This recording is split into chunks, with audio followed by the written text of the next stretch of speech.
പക്ഷെ ഈ സ്റ്റേജിലിരിക്കുന്ന ധാരാളം ഫൈലിമാരുടെ ഉസ്താദന്മാരും അവരുടെ ശിഷ്യന്മാരും എല്ലാവരും ഇന്ന് പറയുന്നത് എന്താണോ ഷൈഖുന പറഞ്ഞത് ആ വഴിക്ക് തന്നെ പോകണമെന്ന. ആ വഴിക്ക് പോകാനായി തയ്യാറെടുത്തുകൊണ്ടിരിക്കുന്നതിൻ്റെ ഇടയിൽ അതിൻ്റെ ഇടയിൽ കൂടി ചെറിയ ഒരു കുൽമാലീസ് ചിലരുണ്ടാക്കാൻ നോക്കുക. അത് ഞാൻ വിശദീകരിച്ച് ഇവിടെ പറയുന്നില്ല.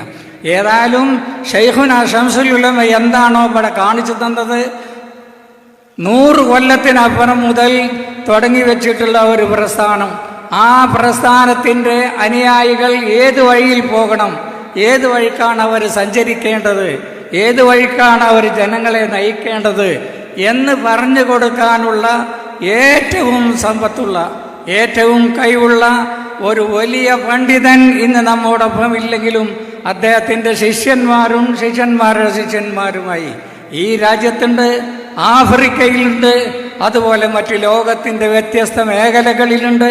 അവരെല്ലാം കാണിച്ചു തന്നിട്ടുള്ള മാർഗം, അവർക്കെല്ലാം ദിശ കാണിച്ചു കൊടുത്തിട്ടുള്ള ഷൈഖുന ശംസുൽ ഉലമ അദ്ദേഹം ആണ് നമുക്ക് കാണിച്ചു തന്നത്.